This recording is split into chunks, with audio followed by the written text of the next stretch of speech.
राम राम, जय श्री राम। बाबा सादगी के चैनल पर आप सभी मित्रों का हार्दिक अभिनंदन है। शाम को यहाँ पे आरती होगी, कुछ हो सकता है उपदेश हो, धर्म की बात हो, और उसके बाद मैं प्रयास करूँगा कि गुरुजी से कुछ व्यक्तिगत बातें करूँ। अगर राजी हुए तो बात बन जाएगी। मेरा निवास स्थान इसी तप्पड़ के नीचे है जी, सदड़ गाँव में है। यहाँ चमोली जात के पंडित रहते हैं। तो ये गांव हमने छोड़ दिया था, मातली उत्तरकाशी में ज़मीन ली, वहाँ रहने लग गए। उसके बाद फौज में भर्ती हो गया जी। तो मैंने 28 साल फौज में नौकरी किया, आर्टिलरी तोपखाने में। मेरी मिसाइल रेजिमेंट है जी जी। मेरे को 2 गोली लगी तो मैं मेडिकल बोर्ड आउट आया, कैटेगरी ई। तो उस समय बच्चे जो थे बड़े बड़े क्लासों में थे। तो मैं उम्मेदपुर देवीपुर, ये प्रेम नगर के बगल में जी, वहाँ सेटल हो गया। तो वहाँ पर भी बहुत बड़ा कारखाना लगाया, आटे की चक्की, तेल की चक्की, धान का।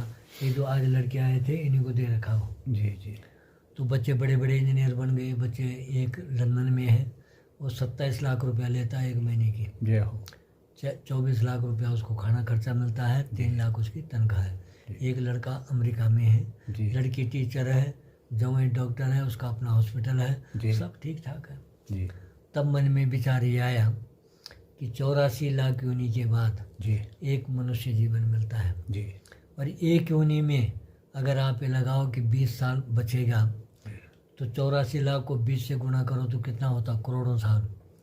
तो करोड़ों साल के बाद ये आपको मनुष्य जीवन मिलेगा, ठीक। और इसका भी अगर हम दुरुपयोग करते हैं तो आगे आपके सामने 84 लाख योनि तुम देख रहे हैं, कीड़े हैं, मकोड़ी है, गाय बैल भैंस बकरी सब है। अभी इनका भी देखो, जैसा जिसने कर्म किया वैसे घर में जाता है। एक घोड़ा है फौज में, जिसका एक घोड़े की मालिश करने के लिए 6 आदमी, उसके दांत में सांप होते हैं, खुर में चूना लगता है। एक वो है जो यहाँ सवेरे से शाम तक बोझा ढोता है, मालिक ने दारू पीनी है, घर वाले ने उसको बांध देना, कोई घास पानी भी नहीं देता, सवेरे फिर बेत मारे के जाना पड़ेगा। एक सांड है, प्रधानमंत्री भी आएगा रोड में खड़ा हो जाएगा तो कोई कुछ कर सकता है नहीं, ठीक। एक बैल है जो सुबह से शाम तक हल लगाता है जी। तो ये कर्मों के फल है जी, ठीक है साहब। तो इंसान को सबसे पहले अपने की पहचानने की कोशिश करनी है। और हम लोग क्या करते हैं, अपने को पहचानने की कोशिश नहीं करते, हम दूसरे को पहचानते हैं। काला है, ये गोरा है, ये झूठ बोलता है, ये चोरी करता है। हम क्या कर रहे हैं उसके बारे में नहीं बताता कभी कि मैं चोर हूँ, नहीं, कि मैं झूठ बोल रहा हूँ। ये तो बिल्कुल सच्चा आदमी है, दूसरा ही खराब है जी, ठीक है। तो हमेशा अपने को पहचानने की कोशिश करनी है। दूसरी चीज़ ये है कि चौथी जो अवस्था है, ये नहीं कि शादी की 2-4 बच्चे हो गए और उनको छोड़ के चले गए, महात्मा बन गए, वो गलत है जी जी। सब कुछ ठीक ठाक है, बच्चे अपने खाने कमाने के लायक बन गए, तो कहीं एकांत में भगवान का नाम लेना है जी।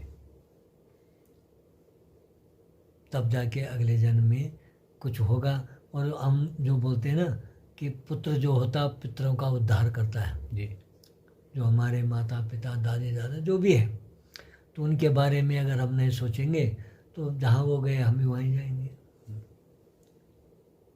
समझ में आ गए।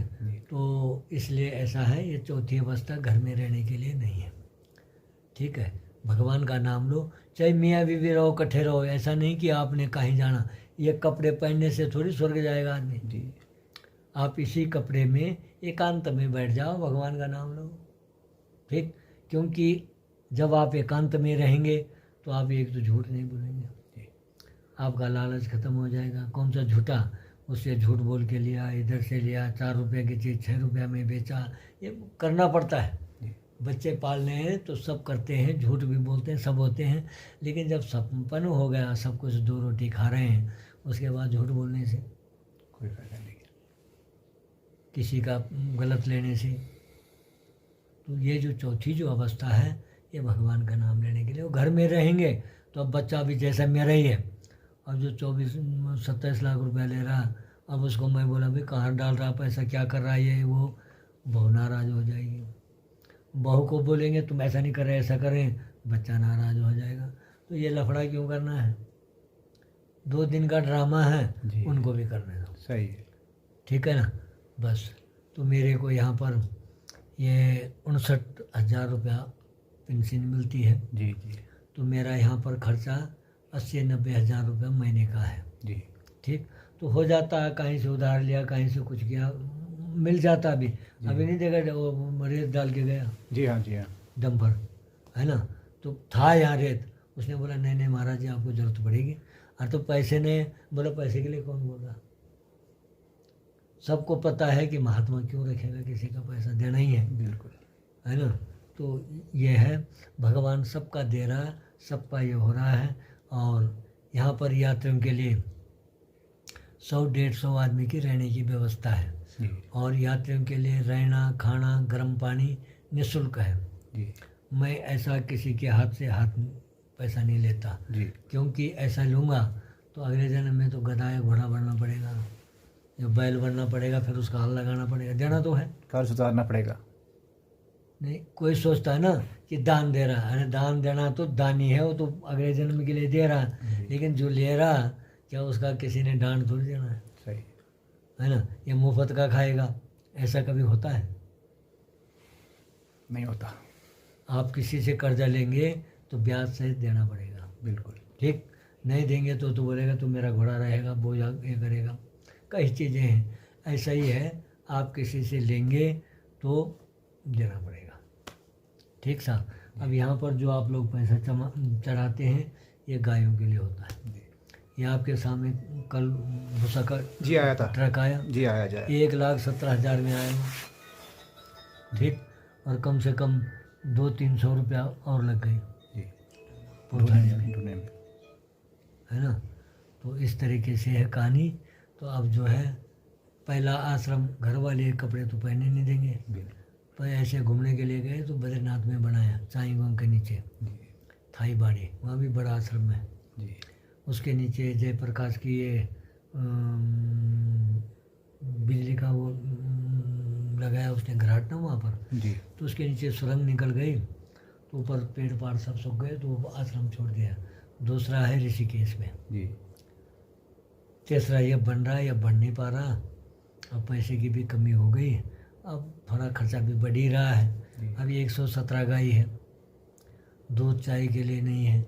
आज एक गाय वो अंदर से बाहर आ रही थी, वो फिसल गई ऐसी, अब उसके लिए कम से कम 10 आदमी चाहिए उठाने के लिए, बाहर हो अंदर, क्या करना? तो ये समस्या है। तो इसलिए यहाँ पर दूसरा कोई नहीं रहना चाहता है, क्योंकि इतने आदमी की देखभाल करनी है। जी ये आश्रम भी 1 किलोमीटर है पूरा। जी तो जिनकी एक गाय एक बैल है, वो मेरी चोरी कर रहा है। ठीक है। और मेरे पास 117 है, मैंने किसी का घास काटता हूँ ना किसी का पत्ता लाता हूँ, सब पूरा हो रहा है। जी तो अगर आदमी बोलेगा ना कि मैं कर रहा हूँ, तो ये गलत है। जैसा आप काम करेंगे, भगवान आपके साथ रहेगा, बिल्कुल।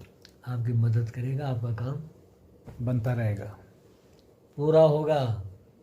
ठीक साहब। जी गुरु जी। अभी 150 आदमी कभी कभी 9 बजे रात आते हैं, 11 बजे सबको खाना मिलता है। जी पकाते भी वही है, अच्छा।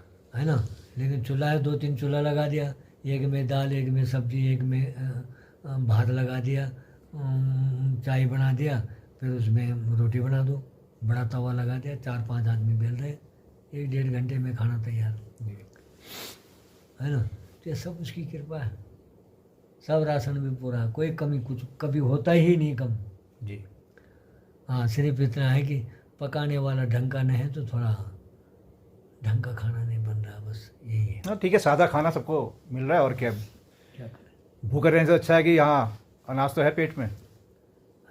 तो पहले यहाँ होटल हाटल कुछ नहीं थे ना, जी, तब जी। मैंने बोला मेरा ये जन्म स्थान है, यहाँ पर थोड़ा यात्रियों के लिए 1 गिलास चाय भी दूंगा, पानी भी दूंगा, तो बहुत है। बिल्कुल। अब तो गेस्ट हाउस बन गए, ये बन गए, सब हो गया। अब गेस्ट हाउस वाला 2200 रुपया ये कमरे की किराया, 100 रुपया का खाना है। मेरी ख्याल से 50 के 60 रुपया में तो होटल वाला भी दे रहा। तो इस तरीके से नारायण ये मेरी कहानी है। तो मतलब कि अब आपके जीवन में सही आनंद अब आया। अब ऐसा है ना कि जो आम आदमी को करना चाहिए। अब गाय बैल भैंस है, देखो अब अपना फर्ज पूरा निभाता। अब एक गाय को देखो आप, जब बच्चा छोटा होता है वो खाना छोड़ती है, जंगल से भी भाग के आती है जी। है ना, उस बच्चे के लिए। जब बच्चा बड़ा हो गया तब उसको अपने साथ भी नहीं खाने देती, ठीक है ना। अरे जब खाने के लायक बन गया तो छोड़ दिया उसने।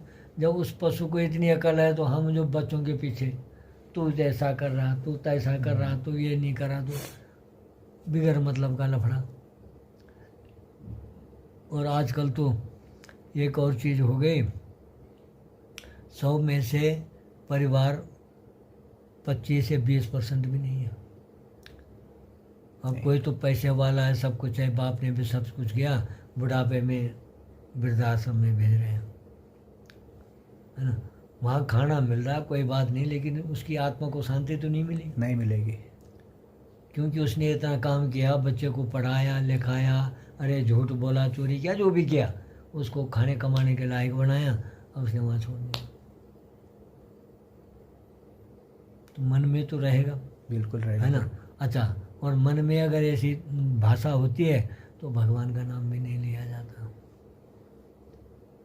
मन दुखी है तो भगवान का नाम कैसा होगा।